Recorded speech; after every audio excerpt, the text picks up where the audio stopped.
Ok, alors je vais essayer de vous présenter en une dizaine de minutes l'ensemble du travail que je fais du coup ici, ou en tout cas que tout Big Boy System fait finalement, parce que ce que vous allez voir ici c'est le résultat du travail conjoint de tout le monde depuis plusieurs années déjà finalement. J'ai décidé de pas trop parler d'électronique, parce que pour une startup comme nous ça peut être dangereux de divulguer son électronique et de trop en montrer. Je préfère garder ça un peu comme notre secret sauce, comme on dit en anglais. Et donc je vais vous parler surtout de l'aspect physique de la caméra, de comment est-ce qu'on en est arrivé là finalement. Donc voici la dernière version de notre caméra, avec déjà les optiques montées à l'intérieur. C'est la pièce qu'on va recevoir chez nous de notre imprimeur 3D. Donc on a un partenaire qui fait des impressions 3D pour nous, et donc on lui envoie un fichier 3D. Et on récupère quelques jours après toutes les composantes de la caméra de ces fichiers-là qu'il a imprimés pour nous. Ici, la matière qu'on utilise, c'est du polyamide, PA12. C'est un dérivé du nylon qui se chauffe en fait finalement. Donc il y a une poudre dans cette imprimante 3D, dans ce bac. Cette poudre est cintrée au laser et avec la chaleur du laser, cette poudre s'agglomère selon un pattern précis. Ce qui permet du coup d'obtenir une forme solide. Et effectivement, c'est très solide, hein, c'est très résistant, c'est un peu flexible, ce qui peut avoir des utilités aussi mécaniques quelque part. Mais c'est très résistant, c'est propre, c'est sanitairement aussi quelque part, c'est une matière qui peut être utilisée parce qu'elle est facile à nettoyer et à désinfecter. Donc voilà, ce que vous pouvez constater tout de suite, c'est que les charnières font partie de la pièce.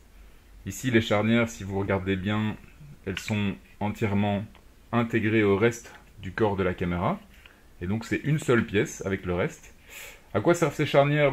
Tout le monde peut avoir une tête un peu différente. Et comme la caméra vient s'accrocher sur la tête, si quelqu'un a une tête un peu plus fine, les charnières permettent de récupérer un petit peu de liberté et de venir encore mieux se caler sur la tête de la personne finalement. Donc c'est vraiment toute l'utilité de ces charnières.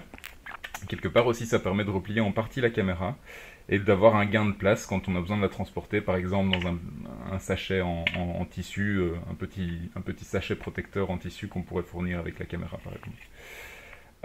L'autre détail que vous pourriez peut-être remarquer, c'est que ici on a des boutons poussoirs, et les boutons poussoirs aussi font partie du corps de la caméra. Donc, je ne crois pas que vous verrez le détail, mais donc, à l'intérieur, ces petits boutons poussoirs viennent actionner un petit levier qui à son tour viendra enfoncer le bouton physique quelque part sur la carte, sur le circuit imprimé, quoi. Alors, je vais retirer ici les deux navettes. Yep. Donc, on a ce que j'ai appelé des navettes dans la caméra, qui servent à tenir les optiques. Donc, on va mettre une optique dans chacun de ces petites navettes-ci. Voilà. Deux navettes, deux optiques qui rentrent dedans. Les navettes s'assemblent comme ceci, et alors on a un rouage que je n'ai pas prévu ici, c'est pas grave. On a un rouage qui vient se mettre au centre, comme vous pouvez le deviner, et qui permet de gérer ce mouvement-ci. Et donc évidemment, avec ce petit ergot de levier, le rouage va déplacer les deux optiques à la fois quelque part sur l'axe horizontal. Je vais les réassembler. Hop. Alors la précision d'impression qu'on a ici, avec la machine qu'on utilise, du coup en SLS, c'est une précision qui descend jusqu'aux 20 microns. C'est quelque chose de très très très précis. Évidemment en fonction de l'inclinaison, de la qualité de la matière utilisée, etc. Les pièces peuvent avoir des tolérances légèrement différentes. Mais la définition est très très bonne, ce qui nous permet d'aller très loin dans le détail. Dans le respect évidemment de la solidité de la matière. Si on fait des choses trop fines, ça casse. C'est toujours la même logique évidemment. Alors une fois qu'on a mis les optiques, une fois qu'on a installé les nappes qui viennent ramener le signal des optiques, on a une petite cloison qui vient se mettre dans la caméra, comme ceci. Alors cette petite cloison, hop, il faut un peu forcer pour la faire rentrer. Voilà. Ça clique, j'aime très bien quand ça clique, c'est vraiment le son que je préfère entendre. On va avoir par la suite... Hop. Donc ici, l'électronique va venir s'agencer. Donc on a deux cartes électroniques différentes qui s'agencent l'une dans l'autre à l'intérieur de cet espace. Et ensuite, on va avoir toutes les connexions, donc les câbles qui reviennent des micros, qui vont passer par les trous qui se trouvent ici ou les trous qui se trouvent par ici en dessous. Donc ça c'est l'alimentation et ça c'est les câbles de micro. Et qui vont venir se rejoindre au centre de la caméra. Et puis évidemment on a un couvercle. Ça c'est un couvercle que j'ai pensé un peu comme un Tupperware quelque part, pour essayer d'avoir une fermeture tout à fait isolante de la poussière, de l'humidité aussi. Et donc, hop, on vient placer le couvercle comme ceci.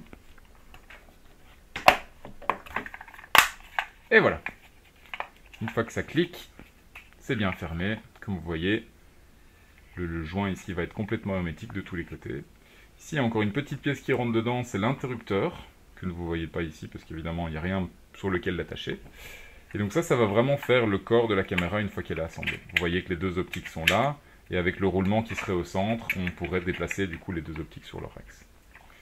Alors, qu'est-ce qu'on a d'autre? On a un battery pack. Ici, c'est aussi le battery pack qui porte le nom d'Win.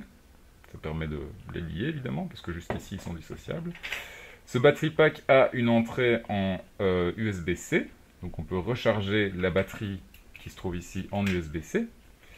On a une batterie NPF qui vient se glisser ici à l'intérieur.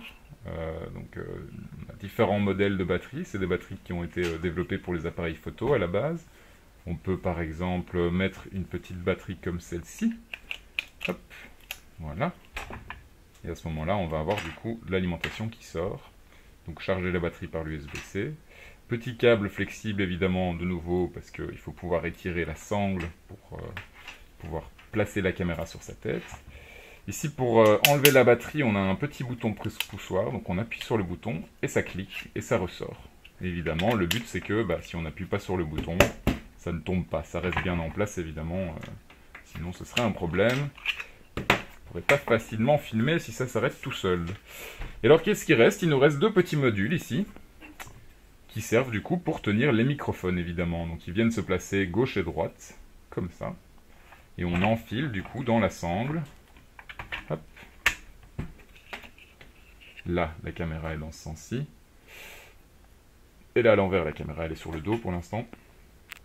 Donc on va enfiler sur la sangle les deux modules de l'oreillette et le battery pack au final qui va venir tout tenir ensemble. Voilà, en rapide et en bref, tous les composantes de la caméra. Alors ce que je peux dire de plus, vous voyez ici ce petit mode de damier, que vous constatez aussi sur les côtés là, et par exemple aussi à l'intérieur du battery pack. En fait ce damier correspond à l'espacement du tissu, donc on utilise un air mesh, on appelle, c'est un tissu perspirant, pour faire les coussinets qui sont en contact entre le front de la personne et la caméra. Et ces petits coussins, du coup, tiennent simplement par pression dans cette texture, finalement, qui correspond à l'empreinte de cet air mesh. Donc c'est très facile, ça fait un peu du velcro en mode macro. Ça nous empêche une étape de plus, enfin ça fait qu'on a une étape en moins à faire quelque part dans le processus d'assemblage. On ne va pas venir coudre des velcro ou coller du velcro sur les surfaces ici, c'est tout de suite intégré. Évidemment, on termine tout ça aussi par une vitre. Ça c'est du Gorilla Glass, donc c'est une vitre qui a été tempérée et elle vient se placer comme ceci avec un petit joint de silicone. Celle-ci c'est une vitre sacrificielle, elle n'est pas propre, mais c'est pas grave, comme ça j'en griffe pas une pour rien. Et voilà, ça c'est la caméra quelque part assemblée, finie, avec toute l'électronique à l'intérieur.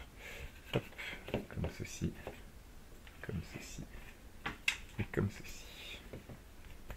Voilà. Qu'est-ce que je pourrais montrer d'autre? Sinon on a tous les outils classiques, vous avez peut-être reconnu, donc on a un poste à souder Weller ici, 3 canaux, qui nous permettent d'avoir un petit canon à chaleur, un petit aspirateur à soudure, et évidemment la mèche pour souder. Les outils d'électronique classiques, je ne sais pas si ça vous intéresse vraiment, mais voilà, c'est vraiment ici que tout se fait, tout est assemblé chez nous, et tout est fait à la main, on en est très fiers.